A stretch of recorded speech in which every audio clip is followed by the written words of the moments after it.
Two and a Highchair for Smoking. Chapter 2. Up Front. Part 10.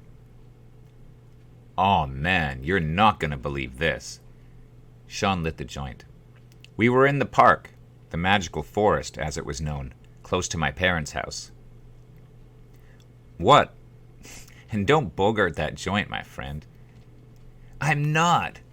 Dude, you know Laurie's boyfriend, Craig? He almost got into a fight right in front of the gas station. Really? You sure it was him? Man, I could see Laurie in the truck. They were pulling into the parking lot when some guy tried to go around them on the way out. Almost crashed into Craig's truck. He jumps out and starts yelling, "Let's fucking go! Let's go, you fucking girl!" Laurie yelled at him to stop. The guy in the car was a total pinner. No wonder he didn't get out of his car. Then Laurie looks at the store, sees me inside, and it was like totally awkward. Hi, Sean, you know? You gonna pass that joint sometime tonight? He passed it. Craig had almost gotten off his leash. Laurie brought it up the next day. Oh, I saw Sean the other night at the gas station, she said, casually. Yeah, he said something about that. It was no big deal, actually. I know. And it wasn't. She was a bit embarrassed, but there was no need. Craig was nice whenever I saw him. Everyone knew he had a temper. He was open about it. One day in the staff room, he told me about the time that he had punched out his science teacher. He had been goofing off, and Mr. Beaker told him to get out. Craig didn't move. Mr. Beaker grabbed him by the shoulder and tried to yank Craig out of the chair. The next thing he knew, the teacher was on the floor. Didn't you get expelled for that? No, the teacher got in trouble, laughed Laurie, who was sitting beside him in the staff room. His dad went to the principal and said that the teacher had broken the law by grabbing Craig's shoulder. That's assaulting a minor, he said. He told the school that the teacher should get fired. Craig never went back to science class, but he was allowed to graduate, which was probably best for everyone. He was out of the system now. I could imagine him standing over Mr. Beaker, who probably never even knew what hit him. Get up, you fucking girl! Yep, that was Craig. Part 11. It was early, the mall hadn't opened yet. I watched the couple come up the stairs. 2 for non-smoking, please. Mr. Casual Wear had graying hair, but walked with a bit of a swagger. He had a slight paunch.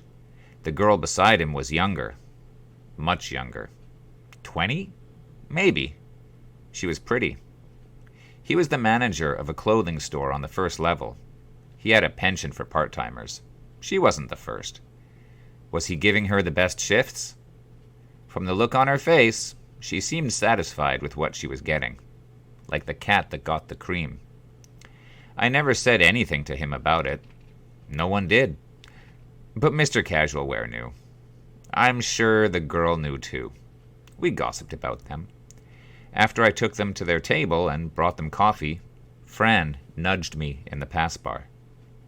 He likes them young, eh? She grinned broadly and giggled. You think they... you know? I shrugged, and she started singing. Tonight's the night. They held hands across the table while they waited for their food. I had to admit, Mr. Casual Wear had his act down. He knew how to make eye contact, smile confidently, and nod in just the right way. The girl got flushed while she talked to him. The gentle squeeze of the hand. Yeah, he was going gray and beginning to get round around the middle, but like an aging performer, he had years of experience and knew how to play to his strengths. Part 12. I was bored. It had been a year since my promotion. Seating tables, bringing drinks, and taking down names lost its charm after a while. The glow was gone. I wanted to become a server and start making real tips, not the extra 50 cents an hour I received from the servers' tip-outs. I even filled out an application when we advertised in the newspaper for a new server, and put it at the top of the pile. The boss called me into his office the next day and told me it wasn't a good idea. To make good money, he said, you needed to work certain shifts, and those went to the servers with seniority. I would get the scraps. It wasn't fair, I thought. Once again, I felt that bitterness in the pit of my stomach. I had to get out of that shithole. I was going nowhere in life. A new hockey arena was opening downtown, and the Megabucks Corporation behind it wanted to have a ritzy restaurant overlooking the action. As luck would have it, my guitar teacher's wife belonged to the same union that would be representing the staff. She talked to someone and got me an interview. My foot was in the door. With a job offer firmly in hand, I gave my 2 weeks' notice after work one day, slipping the envelope between the glass frame and the schedule that hung outside the boss's office. I had done it. I walked out of the mall and into the late summer sun. Freedom was at hand. I would soon be working downtown. I smelled promise in the air. Life was about to begin. The boss wasn't happy to read the letter of resignation. He seemed to take it personally. Whatever, I thought. It's been 3 years. It's time to move on. Of course, I'd be doing pretty much the same work, but this was a union job. There would be opportunities. There had to be. Sean had just lost his job at the gas station and was looking for work. I got him an interview with the boss. It went well, and he hired Sean as my replacement. It was easier than going through the hassle of sifting through resumes and arranging interviews. Anyway, I was free. Free at last. 2 weeks after handing in my notice, I worked my last shift and walked out in triumph. Part 13.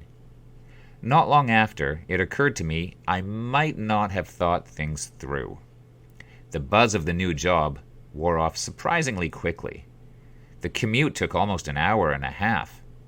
Things weren't laid back like they were in the mall either.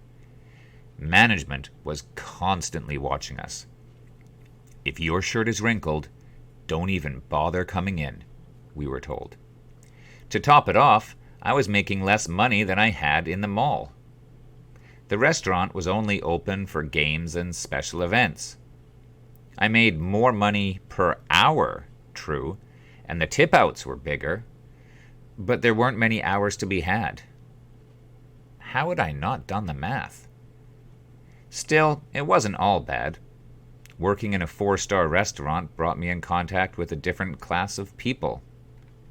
They were not like me. Being able to afford $20 for a hamburger must do something for one's sense of self-worth. Instead of watching the game on TV or down in the regular seats with the plebs, they could sit along the rail and look down on the action. Another restaurant, another rail. Would I ever truly escape? Sometimes I looked at the people eating. Were they so different than me? I didn't want to think so. Eaters my age just looked like they had parents with better jobs than mine. The older ones, though, there was something about them. The way they carried themselves. Every movement seemed informed by their money. Maybe one day I could be like them. Not for the first time, I thought about going to college. I wasn't making much money, but I got to see our new basketball team play for free. They lost every game. That was something. A band from Ontario sang the national anthem before the first game. Halfway through the song, they switched from English to French. I don't know what reaction they were expecting, but the audience, which had been listening quietly, suddenly erupted into boos and catcalls. The referendum on Quebec's sovereignty was coming up, and the general mood toward the French in the West seemed to be, don't let the door hit you in the ass on your way out. As things turned out, the vote to leave Canada was rejected by the slimmest of majorities. Part 14. I had always dreamed of being in a band, playing small gigs in clubs downtown, and trying to make it big. A long-standing fantasy. Now that I had some time on my hands, I started looking around. Most ads wanted experienced musicians. I kept looking, and finally found a cover band that needed a rhythm guitarist. Experience preferred, but not necessary. I called the number and arranged an audition. The lead guitarist was friendly. He was a graduate of a prestigious music school, where he had improved his chops and accumulated a mountain of student loan debt. His bitchy girlfriend came home while we were jamming. She complained about the flea problem in the apartment and told us to keep the noise down. She didn't want the landlord coming around again. I didn't pass the audition, but at the end of the day, I wasn't too disappointed either. I'd tried. I needed to find more work. What to do? A guy I knew from high school had come into the restaurant once or twice. "I'm starting a business," he had said. "You might be interested in the opportunity." I scoured my room and found the business card that he had given me under some books. Interested? You bet. Anything was interesting by that point. He sounded happy to hear from me and said there was a meeting the next night with someone more experienced, a veteran of the business. Could I make it? Absolutely. "I'll pick you up at 7. The meeting was in someone's living room, a typical suburban house. Judging from the size, the veteran businessman still lived with his mom and dad. No way he could afford that place. He, like all the others, seemed to be about my age. I listened to his spiel while the assembled newbies, decked out in the cheapest of cheap suits, laughed at his jokes and took notes with red pens on yellow notepads. He had a good speaking voice, and his delivery was full of confidence. This was a man who was on his way up in the world. Marketing, he said. It was all about marketing. I should spend a certain amount of money each month buying products from the company. They were good. Very good. Concentrated was a word that he used frequently. I should also try to sell at least the same amount to 5 people each month. With proper support, each of them would recruit 5 people of their own. And before long, I would be rolling in the money. Financial independence, said the speaker, is not our dream. It's our goal. Something clicked. Is this Amway? Pause. His smile faltered. The question had come too soon. Yes. It was my rock-bottom moment. Had it come to this? Had I sunk so low that I was contemplating pyramid marketing as a career option? The speaker recovered his composure and continued his presentation, assuring everyone that with the right attitude, we could all retire young and enjoy a life under the sun, relaxing on boats while drinking cocktails with little umbrellas. A few days later, fate stepped in. The new hockey arena had grossly overestimated the number of customers that could afford to come into the restaurant. They were overstaffed and decided to make cuts before the probationary period ended. I received my termination notice in the mail. Such a personal touch. The restaurant in the mall was hiring Christmas staff. Almost 2 months to the day since I had left, I walked back up the same stairs that I had just before my last year in high school. I said hi to Amy and asked if the boss was around. He was happy to see me. The return of the prodigal son. He hadn't hired anyone yet for the holiday rush, he said, but he was looking at resumes. Unless... I asked for my old job back. He gave it to me on the spot.